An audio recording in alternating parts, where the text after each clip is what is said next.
প্রিয় দর্শক, আসসালামু আলাইকুম। দর্শক, আপনাদের প্রীতীয় শুভেচ্ছা জানিয়ে শুরু করছি আমাদের আজকের প্রতিবেদন। তো দর্শক, আজকে আমরা এক অসহায় মেয়ের গল্প তুলে ধরব, যার নাম হচ্ছে সান্ত্বনা।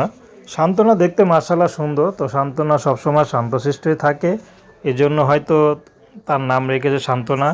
তো যাই হোক, তার মধ্যে তার বাবা নেই, তার মা আছে, তার ছোট একটা বোন আছে। তো সান্ত্বনা বিয়ে শাদী হয়নি, বিয়ের জন্য ইউটিউবে এসেছেন।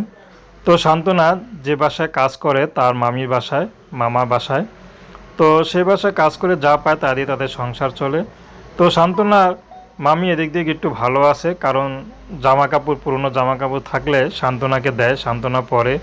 তো যে মোবাইলটি দেখতে পাচ্ছেন, এটা সান্ত্বনার না, সান্ত্বনার মামাতো বোনের। তো সেটা হাতে নিয়ে সান্ত্বনা মোবাইলটা, ভিডিওটা মানে ছবিটা তুলেছেন।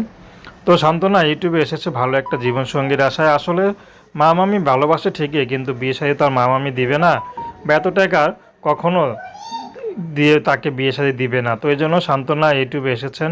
যদি ভালো একটা জীবনসঙ্গী পেত তাহলে বিয়ে শাদী বসতো। সেই মানুষটি যেমনই হোক, হোক বিবাহিত, বয়স্ক, তাতে কোনো সমস্যা নেই। যদি কেউ তাকে ভালোবেসে আপন করে নিতে পারত, সান্ত্বনা তাকে বিয়ে শাদী করতো।